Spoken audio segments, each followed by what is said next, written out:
evening, everyone. Welcome to the New Era Paranormal Podcast. I am JD Curry, and I'm joined by my co-host Irene Achilles. Our guest this week is Austin Maynard, an instrumental transcommunication ITC innovator from Ohio, who has been at the front lines for inventing new techniques to communicate with spirits. Austin has also founded an organization named Underground Paranormal Network, which leads paranormal events and private investigations on lesser-known locations in Ohio. So, Austin, what was your first experience that began your paranormal career? Well, funny story. My first paranormal investigation was with Nick Groff. So he had just left Ghost Adventures. It was right after he left. He started doing the Nick Groff tour, which are those little public events that he does. And one of the first ones he did was at Bobby Mackey's. And I had watched Ghost Adventures, for a number of years before that. And so me and my wife decided, like, hey, shoot, let's go check it out, right? Let's go Bobby Mackey's. So I'm nervous as hell, right? But when we get down there, during the course of the investigation, I was up against the wall in a room called the Room of Faces that was there. Obviously, they tore it down, but it was a room that had water spots on it that made it look like it had faces. And my back was like, I don't know, 5 inches from the wall. And I felt two hands on my back push me forward, like with force.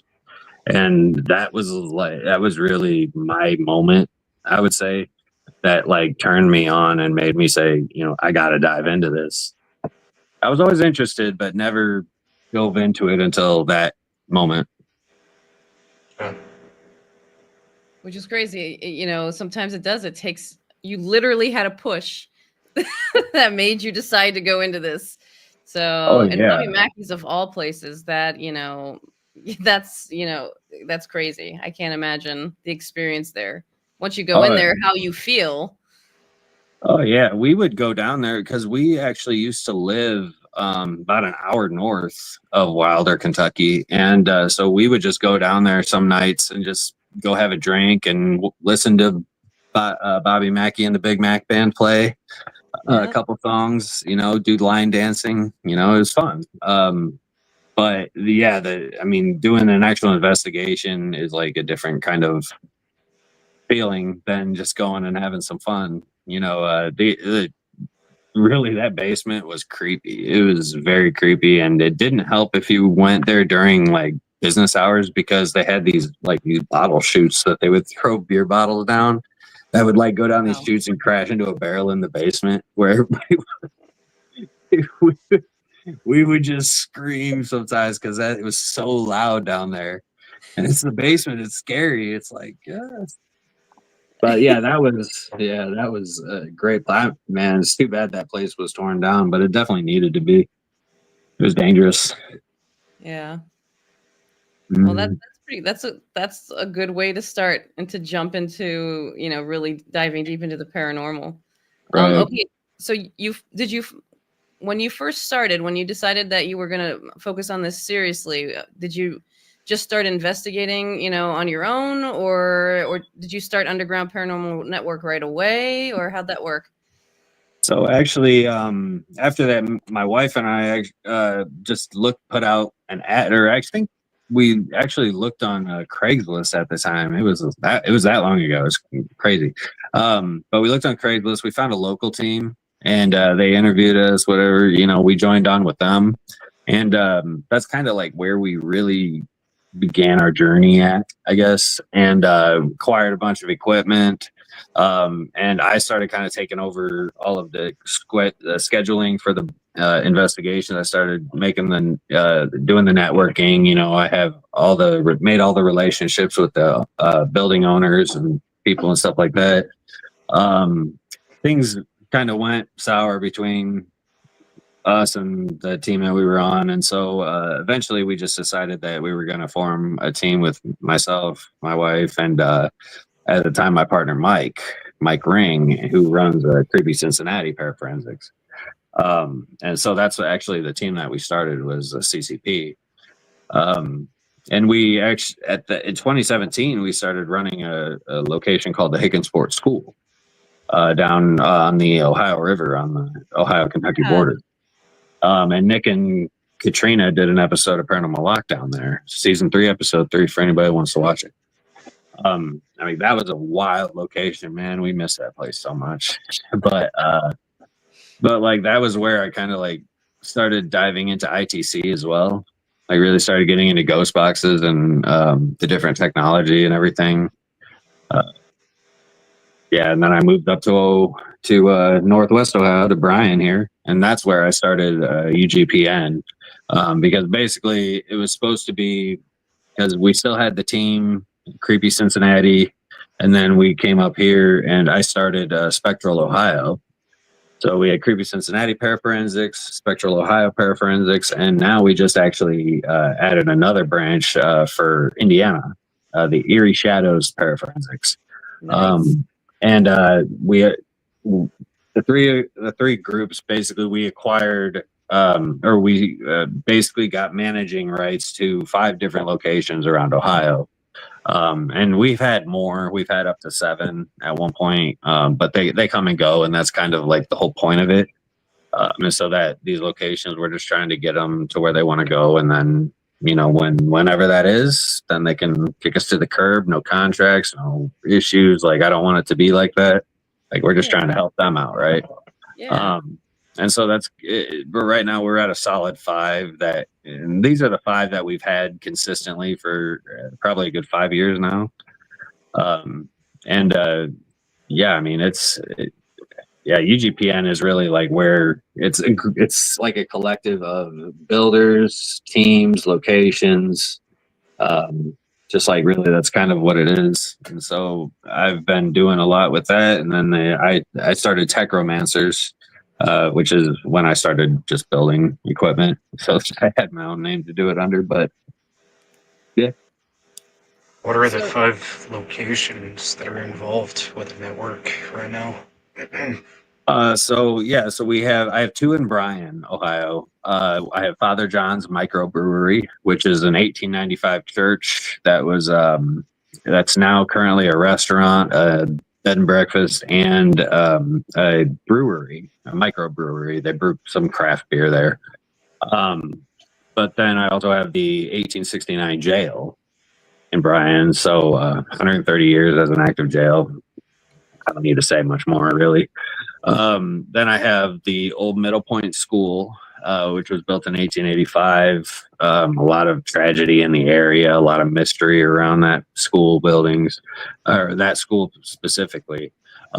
We have the Auglays Village Museum, which is in Defiance, Ohio, and that's 30 acres of land, 26 total buildings we open up. 18 of them are 100 years old. They're Native American grounds and battlegrounds from pre-Revolutionary War battles. And then the Broadwell Funeral Home, which is down in Felicity, Ohio, which is right 10 minutes from Higginsport, actually. So. Very cool. Yeah. Yeah, they're very. I mean, they're all unique. They're all uniquely active too. It's like, especially with the village where there's 26 different buildings. Like each one has its own kind of personality, so to speak, and they all know each other, and like they communicate with each other. And so, like we could go into one building and they'll tell us like, "Oh, Bob from this building said this." It's like, well, why are you talking to him? Well, don't listen to what he says. You got to get into it with them like that. But they're all oddly active, but like in their own unique ways, I guess, because some of them, like Broadwell, is a dark location or a darker location. The jail has, but they're all active though. I love them all. So much history too. That's what's great. Yeah, preserving that history. Yeah, and that's way harder than restoring, by the way. Definitely.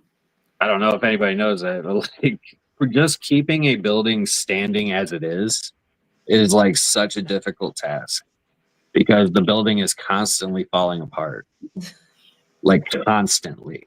I go and I sweep the jail of like the paint chips. Like I'll sweep Oh it at yeah. least once like during the cold months I don't go up there, but during the warm months I'll be up there once a week sweeping up brand new paint.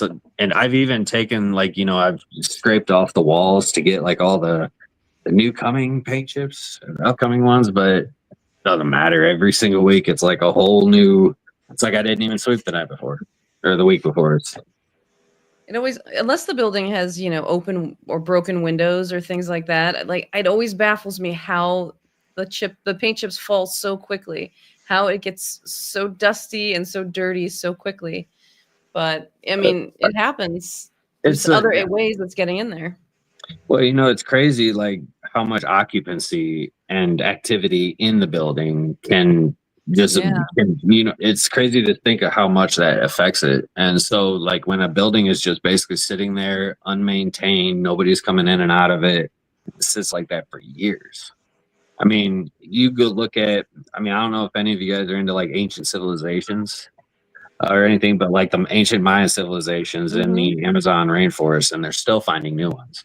But like they're finding out that these buildings were like reclaimed by nature like 2 years after they were done being used, and like it just by a decade later you can't even see the houses or the structures anymore. And I know that these isn't the rainforest necessarily, but the elements on these buildings, like and especially because they're not made the way that they used to.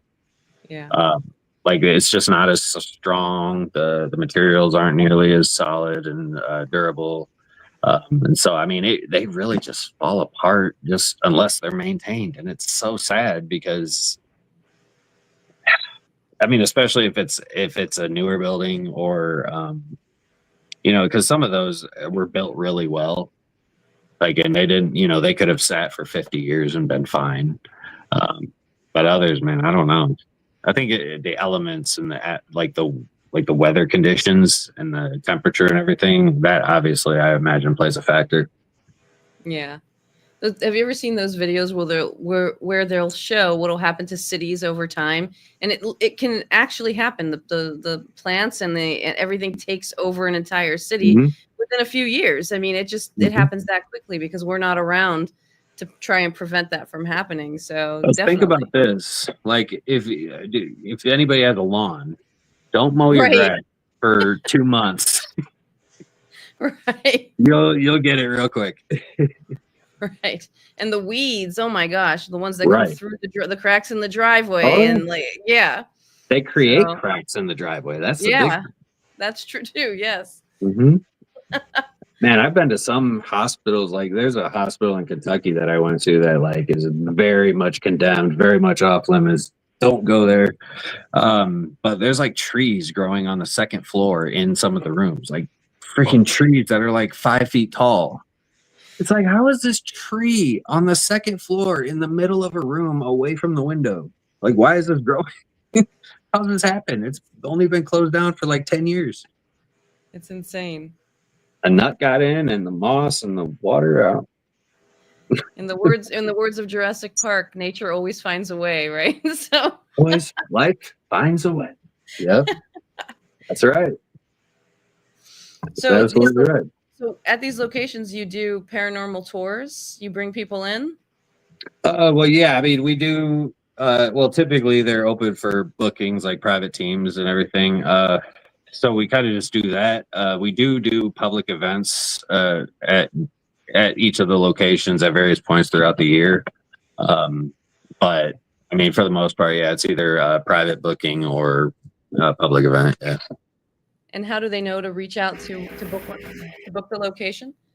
So actually, there's a number of different ways.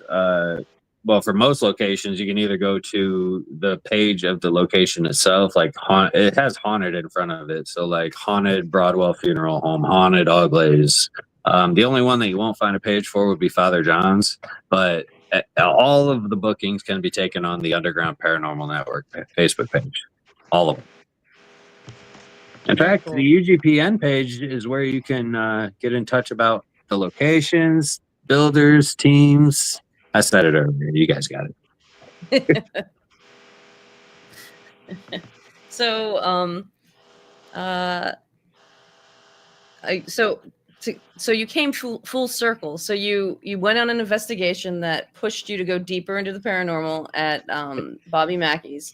With Nick. Now you found your interest in the paranormal equipment, and really have been diving deep into that. And you are back working with Nick Groff as his tech manager, right? Correct? On Deathwalker? Paranormal tech manager, yes. Yeah, I have to be specific because apparently there's like a camera and audio tech manager too. So like there's but yeah, it is kind of crazy. I mentioned that to him last time I was with him. I was like, dude, you know that like we met in 2015 and we've had various interactions throughout the years. And he's like, dude, I know. It's like because like the first 3 times he forgot who I was. Which is fair because like we're just like the first couple of times it was just like the public investigation. So like you're like passing in the night, yeah. Yeah, like I'm just another one, right? But then like the 3rd time was at Higginsport for Paranormal Lockdown, and then that time he didn't remember me, but the 4th time he remembered after I reminded him. The 4th time was when he came up to Defiance. We have there's an old building in Defiance, the junior high school building that is like 80,000 square feet, and he did an episode of Deathwalker there. And that's where the whole idea or the whole like the offer was thrown out there to him that I would be willing to do experiments for him. But I had actually set up a real cool experiment using laser audio transmitter and an optical theremin. Optical theremin is just basically like a theremin where you get, the music. And Yep. But the way that this one works is that it works off of light frequency. So it has a light, an RGB light that'll cycle through all the colors. And the theremin will play the tone associated with the color. So a brighter color is a high pitch, darker, like blue or red, is a lower pitch, right? Yeah. But so it sounds like a siren as it's going up and down. But there was a point during the experiment and during the filming that during that siren, because it's consistent, there was a break in that. Like it changed to a different tone, like in the middle of the siren, because it's like it just was like like it's just this weird blip. And the only way that can happen is if a different light frequency comes in and that interferes with the current light frequency that's being put into the optical eye sensor. So what the hell was that? Yeah. Right? Like kind of like a sunbeam shining through a window and somebody walks through the sunbeam and you get darkness and then you get light again, kind of like that. In a sense, but the way that the tone that came through was a higher pitch. So that means that the frequency of that light, that would have been up into I want to say that would have been up and above UV. Oh, wow. Because IR is a real low it's got a long wavelength, but UV is real high. And UV typically you can see with the naked eye, like if you on some and in some frequencies of the UV range, but something changed the frequency changed the tone to a really high tone for just a blip, and it's in the episode. And I set that up for them and got some good results. And then the next episode, they did one at the jail. I did another experiment. Like I just set it up for all the locations they came to. And after that, he started remembering, of course, right? But that's kind of. He remembered you. He just didn't remember your name. And well, okay. So one thing that I've learned about Nick is that this dude has so many things going on in his head all at once, all the time. And so, like, unless it's somebody or something that he interacts with frequently, like, he's not going to remember. Yeah. Like, I'll be honest, there's been times on site, like, where we're at this location, and I'll tell him what the device is, like, 3 times. before the camera turns on, I'll tell him like, okay, this is what this is and this is what it does.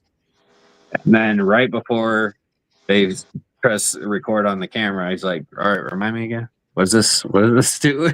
And it's like, you've used this device like 4 times in this season, Nick. Come on.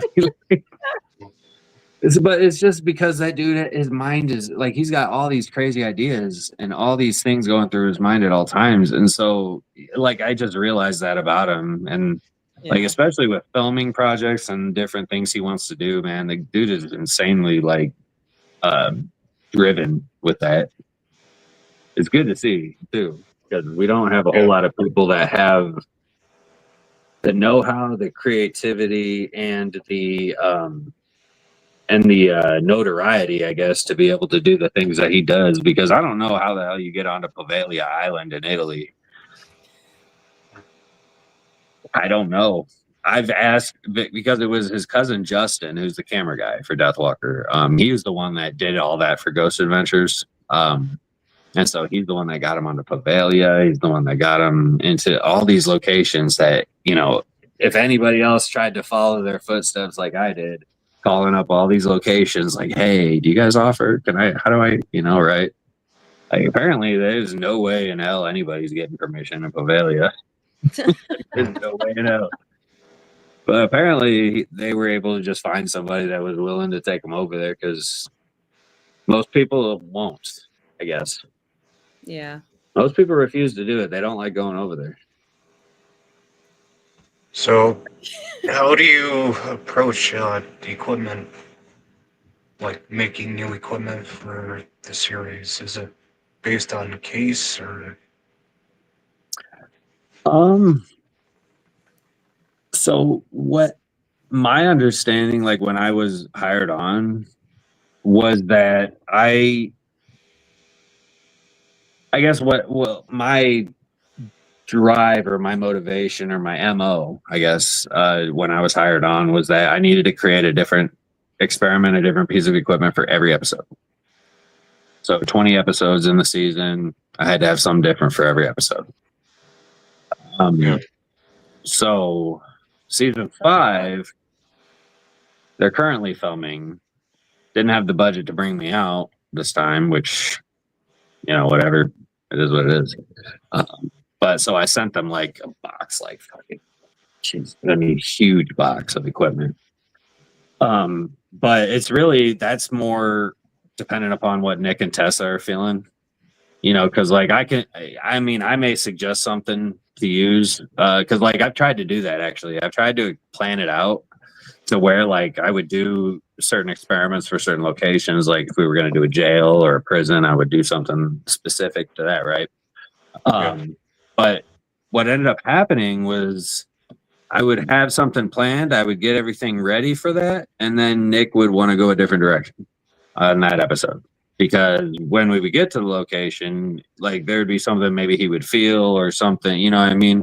And so he just felt like this device would be better for this. And so, that's basically what it is. I'm there for just to have it available for him, right? But I make suggestions, and there have been times that he's, that they've taken my suggestions, but it's really just about what they feel, what they want to do. And it's nothing that I can plan for either. It's never anything. Well, I mean, just on an investigation, when you walk in and it's you have a plan in your mind, but you get there and you end up starting in a completely different spot. You end up hearing something in a different area, and then you go in that direction. Or in terms of sometimes you're affected before you even get to the location, and that changes how you investigate. Now, Tessa definitely deals with that. Tessa, more or less, she gets like the dream premonition type things. Like she sees it happen in her dreams, but she doesn't know if it's like actually going to happen or if that's just how she needs to interpret it a certain way or whatever. I think that she determines how to do all that. But I don't know that it's easy, like in like when you talk about it, and it's easy to understand that you're not going to really want to determine what devices or what experiments you're going to do, like that would be the easy route to go. But at the same time, like if I'm going somewhere, like, okay, for instance, in season 3, we did an episode at the Adams power plant house, or the Adams transformer house in Niagara Falls. And that was the power plant building that was where Nikola Tesla's transformer design was first used. So like that was where it was at that Adams power plant house. So we went over there and we brought like a 3.5 foot tall Tesla coil. We had a ghost box that had Nikola Tesla's face on it. We had what I did though. That was the episode that I had to do a lot of research on the chainmail suit and not electrocuting Nick because that would have been very, very bad. So Steve Halte came out, and Steve Halte has this 3 foot tall Tesla coil, and this thing puts out like, I don't know how many freaking volts of electricity, thousands of volts of electricity. I mean, I don't know if I can like describe the level. Like, I don't know if you guys know the little Tesla coils, you can put your fingers up to it and like it just kind of feels tingly, right? Your hair, right? Now, imagine a bolt that instead is like maybe a centimeter thick, like coming out, like the level of power. It's not just a little tingle. It hurts really bad. And so, I mean, if you hold your hands up there long enough, I mean, you're going to have there's going to be problems. So I had to figure out that, like, you know, when he puts the chainmail suit on, like I wanted to do the David Blaine thing because Nick had mentioned to me that he wanted to find a way to like immerse himself into the electricity in the Tesla building. Like that's what he wanted to do. And and of course you come to me and I'm like, what? What? Really? Okay. All right. Please sign this agreement that says if you die, you don't. Well, I played test dummy, so like, you know, if I survived, then it was good. Granted, I didn't wear the chainmail suit. I didn't wear the chainmail suit though. So I mean, but he had the chainmail suit, and the good thing about the chainmail suit is that it diverts the electricity all around you and goes down to ground. Yeah, because it has more places to go, right? Okay. Right. And so if you, but the problem is we were in a concrete building, like the floor is concrete. So like he wasn't going to be connected to a ground anywhere. So I actually had to get a grounding mat. It's like this blanket that has a little thing on the end, but the blanket is made of like copper fibers or something. And so like he had to stand on that with like leather boots. And so, but it's kind of crazy because when he was doing the experiment, and you can see it in the episode, like he's like swinging his arms around in front of it, and like the plasma is hitting the chain and just going down. But what you don't see in the episode is actually that the bottom of his feet, like the pants of the chainmail, were like sparkling all around on the mat. So when he was done with the experiment, like his shoe prints are on the mat, like burned along the edges. And I'm like, oh man, like, man, you're having my heart thumping like real bad. Nick, I don't. Yeah. So I didn't kill Nick Groff, guys, but it was a crazy experiment. But like, that's the kind of things that like I try to think of, you know, when we go into certain locations, if I can, at least, like with season 4, I did with the Beale Manor episode when we brought Ron Iacovetti and Lourdes Gonzalez out. Yeah. They did their the Staticom? Yeah, at the time it was called Staticom, but now it's the seance, the digital seance project. Yeah. But like I brought them out, and unbelievable communication in that episode. And honestly, during that night, like I didn't even hear, or we were hearing the words coming through, but like it's hard to make it out in live, live. But we go through the episode and we know what we captured or what we recorded and what we heard, and we got all that. And we took those clips and sent them and got them over to Nick. So we put those clips exactly as they were in the episode. But they were hearing and making out voices, and like when they put the word, I was actually more blown away after watching the episode than I was when I was there. And I was blown away while I was there. I mean, because I'm still like kind of remembering, like it said some crazy stuff during the experiment, and I mean, man, I wish I could go back to that. That was wild. I want to do those. I love those experiments, man. But like we did that because we were hoping that maybe with more of a refined audio sound, where maybe it was a little, because the way that sounds, it's almost like blocky in a way. And I don't like to use that term, but it's like blippy, like there's just little pieces of audio coming in, little blips of audio, little vocals, right? But then there's the sentence that'll pop in occasionally. And I thought that maybe with that kind of bit rate, the sample rate, right? Like with it being what it is, maybe it would be easy for the because it was a home for the mentally ill for a number of years, and so I thought maybe it might be easier, like almost like blocks or like Legos and Mega Blocks, or like I don't know, because we don't know how it works over there, and if time and space are not perceived the same way. Are they able to like rearrange, like when we're listening to a ghost box, can they change the frequency to say a specific word because they know that the radio host is about to say this specific word in his sentence, and so he moves the radio frequency to there so they can say that word? Like, I mean, those are the kinds of things that go through my mind. So I'm looking at all this, right? But like I still have so much more that I want to do, and when the budget increases in the show, we're going to be able to do a lot more, and I'm going to be able to go and do more of the experiments like on site. But I mean, for now, I know that there's a couple of cool devices that they're going to have for season 5, including that doll. I don't know if anybody saw. They posted a little picture or a video of them using this doll that I created. It has 2 vibration sensors in it. And so when it senses a vibration on either side, it'll lift up that corresponding arm and just bring it back down. So raise the right hand for yes, raise the left hand for no. Yeah, you could do that. Yep. Mm-hmm. But even better is that Tessa hates dolls.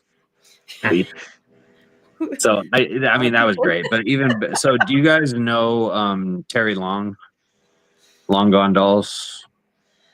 No, it doesn't sound familiar. Okay, well, have you ever seen any of those old vintage like porcelain dolls that are painted up to look dead and creepy? Yeah. I did that. We did that to the doll.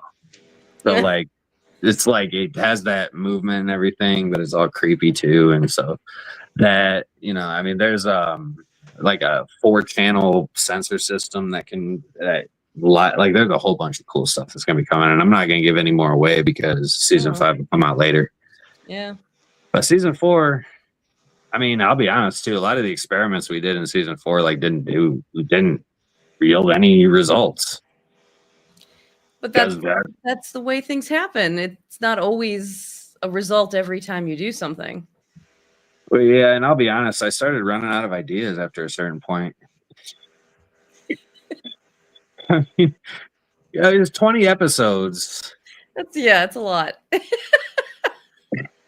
And at a certain point, like, because I started getting like a little like flustered about it. I was like, damn, man, what am I gonna do? What are we gonna like? I gotta come up with something. And Nick and Dan Class, owner of Hinsdale House, he's Nick's manager and owner of the production company. But Nick and Dan were both like, dude, like, you don't have to have a new experiment every episode. Like, if you got a ghost box, it's like, hey, I got like 80 different ghost boxes from 50 different builders. I got you there, bro. But like, I don't know, like I came into it with the expectation, like I need to go hard, right? Like I need to go and I need to, like, here's my chance to actually put some real, like outside the box stuff out there. Maybe somebody will see it. Maybe they'll make it better. I was just throwing out a bunch of random shit. Like I didn't even know, there was one experiment I did and I don't even know like what Oh yeah, I do. So there's a school, Westwood School, episode that was like featuring this entity called the Chalk Man. And I did an experiment where I had one of those portable Panasonic TVs, like the little Yeah, ones those with the little little ones with the screen. antenna, with the little Yeah, antenna. and it has the magnifying thing on the front, right? Yeah. So I hacked into that, added a sweep circuit to it, so it started scanning through all the channels like continuously, like a ghost Yeah. box. Yeah. And then I had a laser microphone set up pointed at the magnetic or at the magnifying glass into the TV and back out to the receiver, and the audio from the laser microphone was being played in that same room while the TV was scanning in a camera on that. So it was almost like Yeah. it could show a picture of itself on the TV screen as it's scanning through the white noise. And that's just electrons, excited Yeah. electrons being shown on the screen. So it could show anything. It's basically, they can use it as a paint a portrait, they could do whatever. Yeah. But at the same time, the audio the vibrations, the minute vibrations from the electrons hitting the screen, all of that, those audio frequencies are being picked up by the laser microphone and sent to the receiver. And so you were hearing in the like little crackling, like over the speaker in the back. I don't know if the episode like really gave it justice, because I don't think it did, but mainly because like there wasn't communication that happened. But I thought the idea was kind of cool, so I was like, "Shit, well, let's try it." I got it right here. So If you don't keep trying, if you don't take those chances, then how are we supposed to find new ways to communicate? That's pretty. Yeah. And I mean, it's pretty dramatic too, in terms of having it, the static in the background, all of that. It's great for. oh yeah, I'm real big on like resonant audio. I'm real big on white noise and the different and like just standing frequencies. Like I'm real big on. Like I think what Ron and Lourdes are doing is one direction or one branch off of the same path that we're going. You know what I mean? So like they're looking at direct like voices in the static itself, right? Yeah. They're just basically eliminating as much of that or those random frequencies as they can to get the voices. Well, I'm looking more for direct manipulation or direct imposition of the voices or the communication into the frequencies. So, like, do you guys know JW Prather, the direct link IDC devices? You guys know about him? Yeah. So, okay. So the devices that he builds, the direct links, it's actually random scan. And so it's jumping around 3,500 frequencies, actually a little bit less. I think it's like 3,450, I think is the number. But so it's just jumping around. And when you have the echo and reverb on it, one thing that we look for is direct applied voices. And that's something that JW kind of coined, I guess. It's basically a voice that was put into the audio system that did not come from the tuner. So like it did not come from the radio source. It was just like implanted after the echo and reverb board. So it just comes in and like there's no echo and reverb, but everything that came from the tuner has it, right? So you hear echo, echo, echo, and then there's no echo on this sentence, and then the next thing comes through as echo. That we don't know what that is. We don't know how that happens. We can't explain it. And those so it's different variations of kind of like the same thing. I don't know if that makes sense or not. No, it does. I know. I just kind of went off into like a whole. But sorry. Well, they're eliminating all, like any possibility that you're getting something from the outside. So you're getting just a random word. You're not getting spirit communication. So that there is the lack of that noise, and then something coming through it.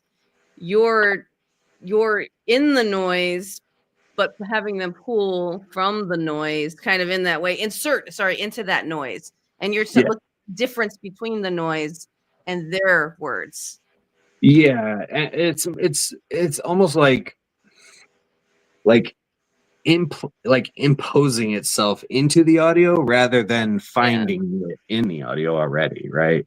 Yeah. But the only way that we can detect ours is through recording along various points in the audio for the audio circuit. So you got you can record directly from the tuner, then right after the echo reverb board, and then right before the amplifier and after the amplifier. So you can like record along the different points in the path of the audio. Yeah. And so that means you can see where the change happens. Where Very cool. where did it change?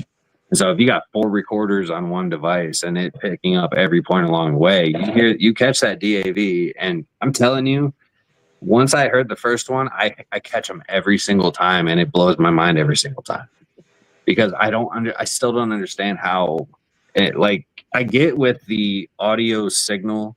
Like I get there's technical stuff with the audio signal going in, and I could dive real deep into that, but I don't think we have time for that. But so the audio signal and coming out into like from the echo reverb board, I know that there's changes that happen with that, but I'm still trying to wrap my head around it. But that's like where I think real communication may be, whether we're talking to a ghost or what, I don't know, but that's where there is at least manipulation. Yeah. The manipulation is where it's at. Sorry, Ron, if you're watching. Sorry, Ron. Well, can we so you recently did a live investigation where you have a device you called the Spirit Web, and you're using something to ionize the atmosphere. You're describing it during your live. We have a little video, and maybe if you could talk a little bit about that and your investigation there at the State House. Yeah, absolutely. This is a negative ion generator. This negative ion generator is pumping thousands and thousands of negative ions into the atmosphere. Now, this is supposed to help condition the environment. That was a live feed? Now this... Oh, yeah, that was a from live your feed. live feed, yeah. Basically. Now, inside of this are 3 different sensors. But they're all... well, there's the EMF detector. I actually could use 4 if I wanted to.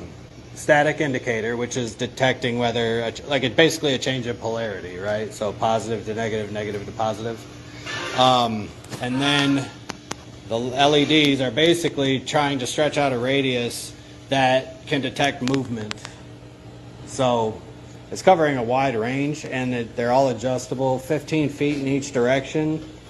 It comes with 4 rolls with the reels at the end and the ion generator in a nice little case. It's actually pretty cool. Yeah, that's a whole experiment in a case. So good. Yeah, so the Spirit Web kit, what I was demonstrating in that video is it's basically you get a T-shaped base unit. The T-shaped base unit has 3 different aspects to it. It's got the Spirit Web, which is the 4 sensors that are like we were talking about, reacting to quote unquote ionized wind. It's basically reacting to ions in motion and changes in polarity of the ions themselves.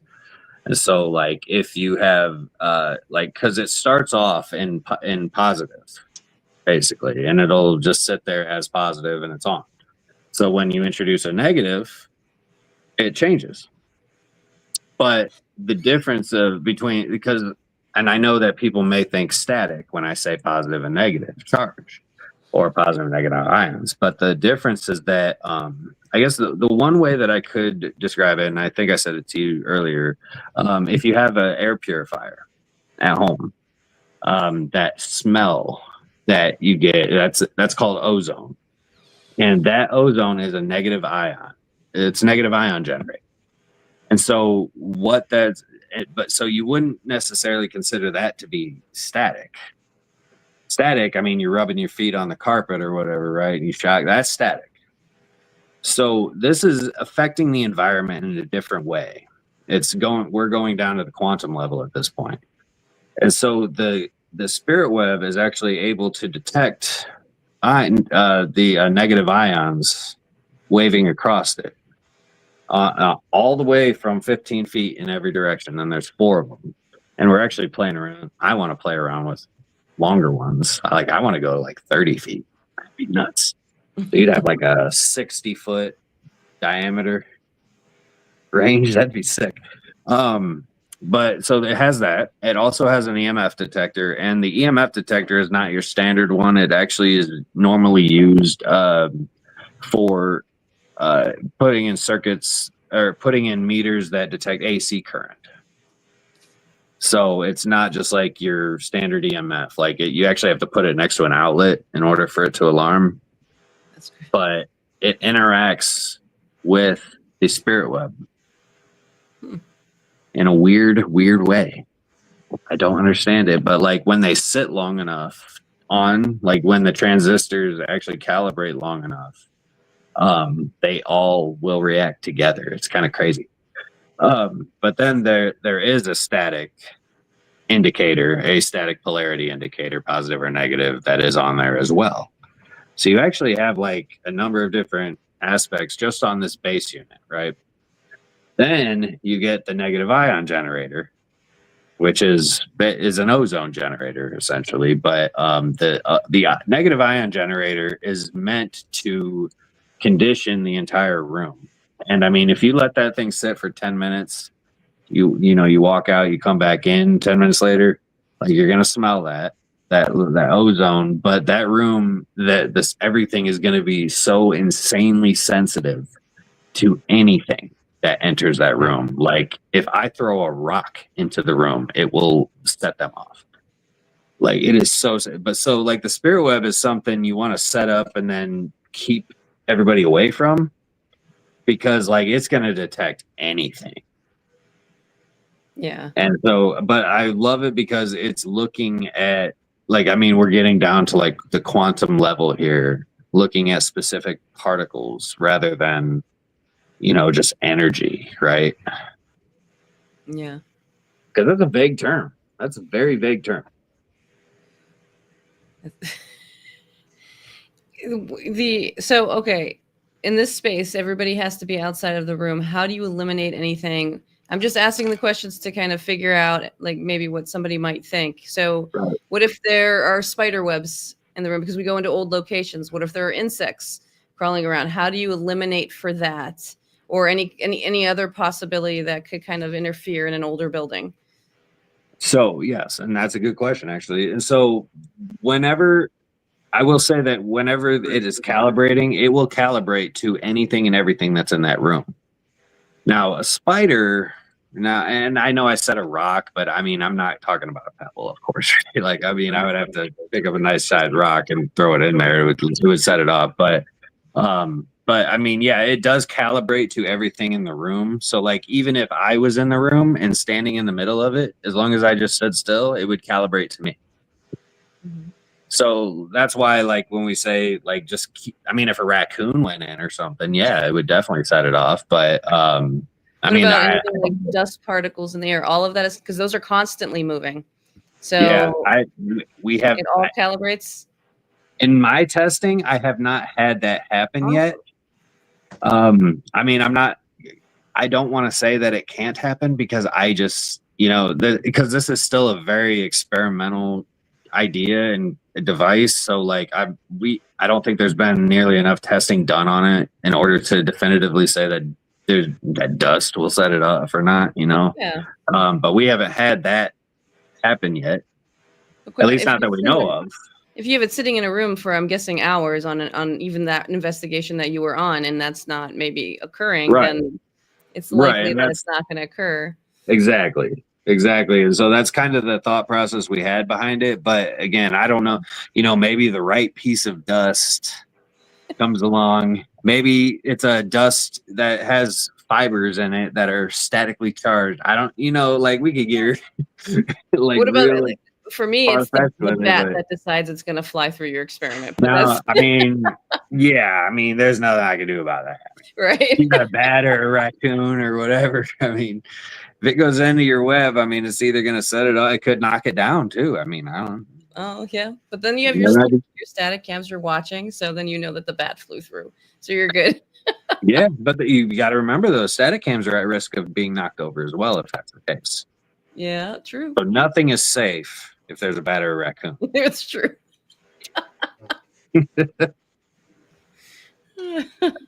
I love it.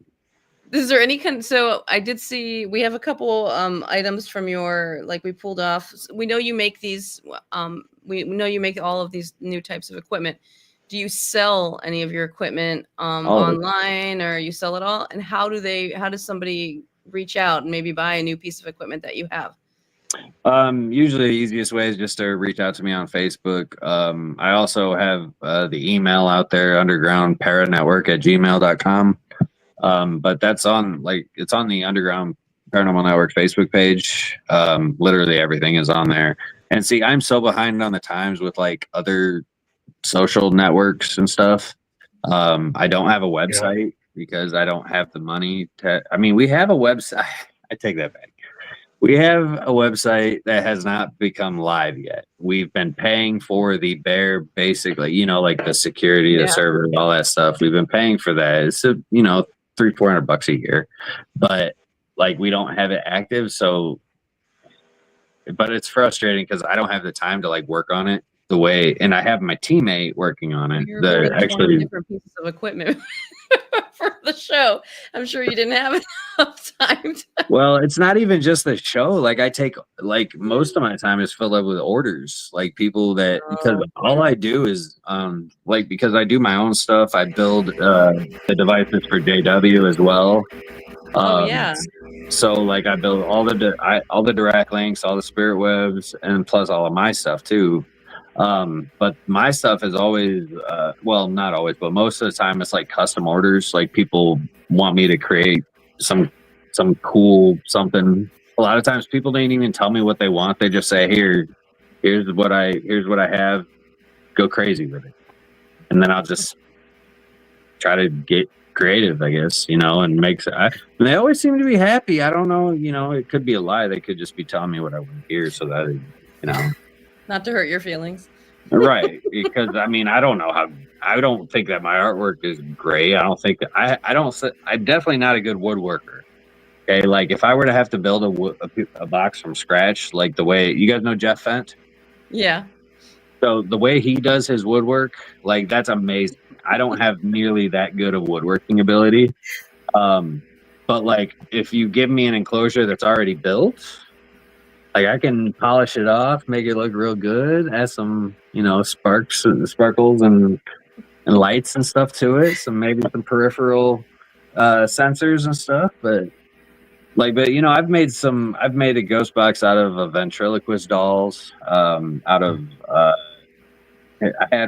made one out of a stuffed cat one time. Done the number of variations of the Mystery Machine.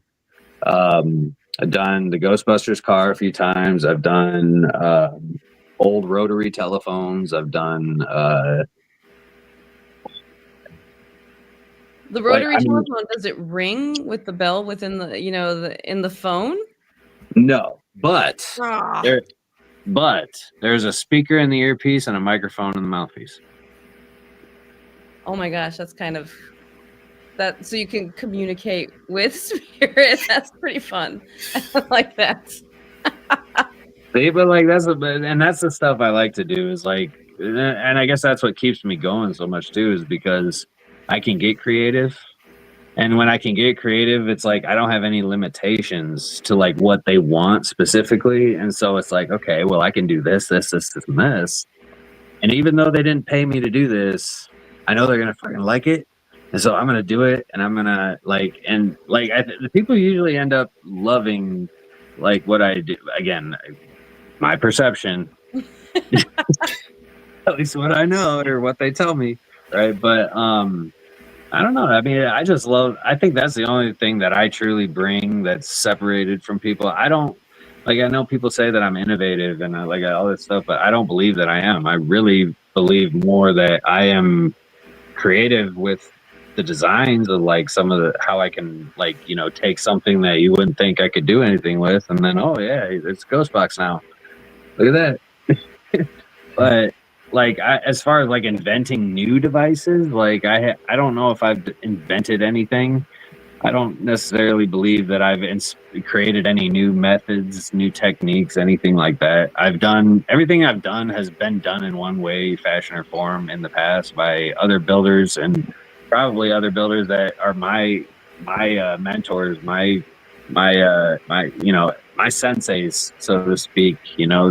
Jay Prather, KD Stafford, Stephen Kitty Halte, among others. And I mean, I just am more or less trying to continue what they've taught me, which is everything that they've learned, and I don't really see a whole lot of other people like taking the route that I'm taking, or like doing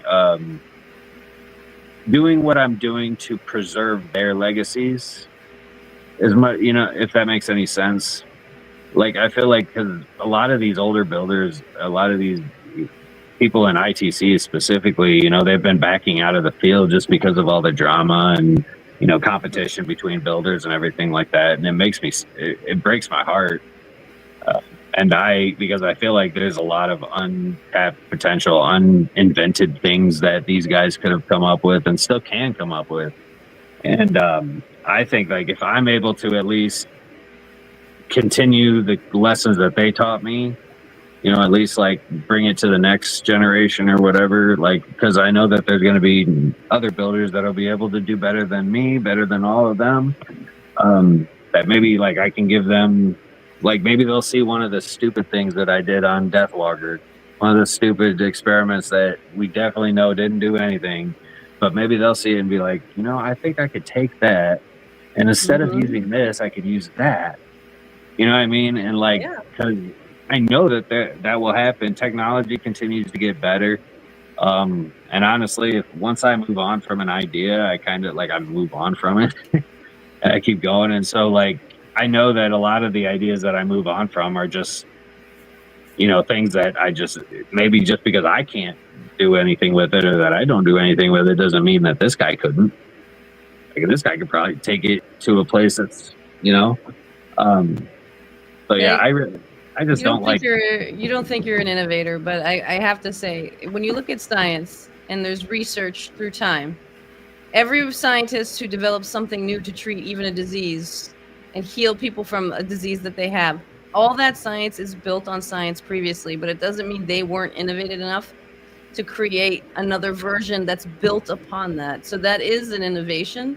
That is creativity and all of that stuff together. So you building from it doesn't negate the fact that you're creating these things, and you yourself can be innovative as well. So everybody builds from everybody else in terms of the people before them when it comes to scientific practice and experimentation. So Except Isaac Newton. Except Isaac Newton. He didn't have anybody. Like, he had no reference. Like, how does an apple fall from the tree? You might be in a point where you're developing this equipment, and then you have an aha moment, and then you have your Isaac Newton moment. Don't act. Well, yeah, I mean, and yes, but like, yeah. I do maintain this attitude and this level. I maintain a perspective of, like, I know where I am. I know where my place is. Yes, I'm appreciative, and I know my place. And I feel like a lot of people nowadays, they don't know their place. They don't stay in their lane. They just kind of do whatever the hell they want to do. And then that kind of leads to a lot of chaos and destruction. And so, like, somebody's got to try to keep a lot of the ITC, like a lot of the legacies, a lot of the practices going on, like you said. And one thing that is, it is really sad that I don't see a whole lot of genuine ITC builders anymore. Like, I mean, there's a few that are, I call it my generation of builders, even though, like, we're different ages, but, like, we came into the field, like, we started building at the same time. Like, there's really, like, me, John Huntington,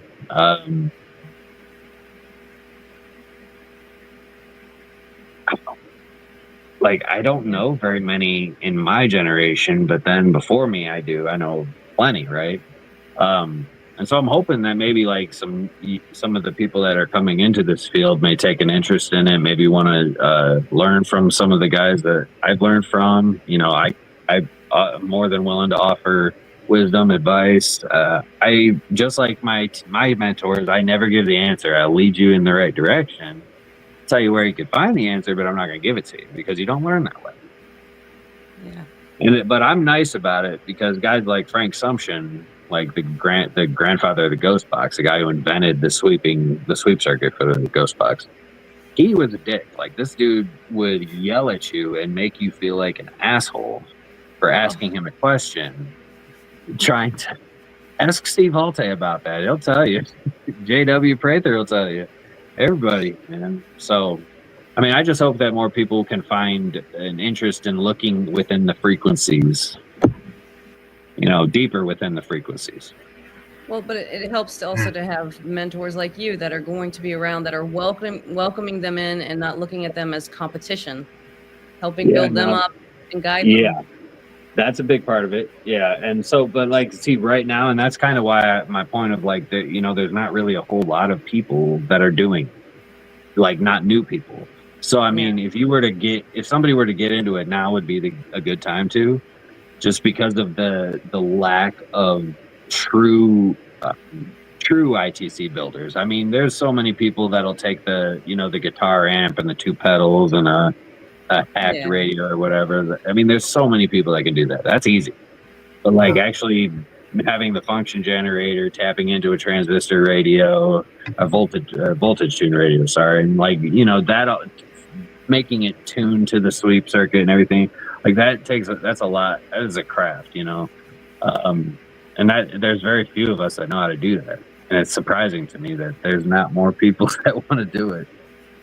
Everybody just wants to investigate. Nobody wants to dive into the tech.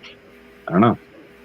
You never know. There's probably a few people watching you right now that are looking to get into that, and now they know they can reach out to you to help guide them. Yes. I can lead you in the right directions, but don't expect answers. That's okay. You do what you need to do. but we don't. There is no competition. I hated the fact that used to be a thing. Was that like people looked at it as a competition, and that came from Huff, really. But like, it's not a competition. I mean, we all have different methods that we use, different sweepsters, different IC chips that we use. So each box, also the character, the energy that is transferred from the builder to the device, like that's different for each builder. The style of the sweep, the sound of the sweep, like all of it is different. All of it reacts differently. And honestly, with ITC specifically, and Ghost Box build specifically, that builder energy transfer is so crucial. Like, it is the difference between whether a Ghost Box is going to sound good or not. Like, if I just got into an argument with my wife, like, it's not a good idea for me to build a Ghost Box because that Ghost Box is not going to work right. I'm going to have all kinds of trouble with it. Yeah, it's actually true. Like, it does. And because I'm the kind of guy, I don't believe it'll happen. Like, I don't believe that it has any kind of effect on it. But, I mean, it's hard to deny, after a certain point. Yeah, if you see it happen enough times, yep. I get that totally, 100%. So just, keep an eye out for Austin Maynard. He's willing to help you, to guide you, and also keep an eye out for his equipment and, and all the new stuff that's coming in the next Deathwalker season. And I'm sure it'll be awesome. And it's been great having you. We could keep going for a whole hour more. I have so many more things on my list of things to ask you. So next time. So we're so happy to have you, and it was great. It was great having you on. Yeah, thank you. It was a lot of fun. It was great talking to you guys. You too. Have a good night. Mm-hmm. You as well.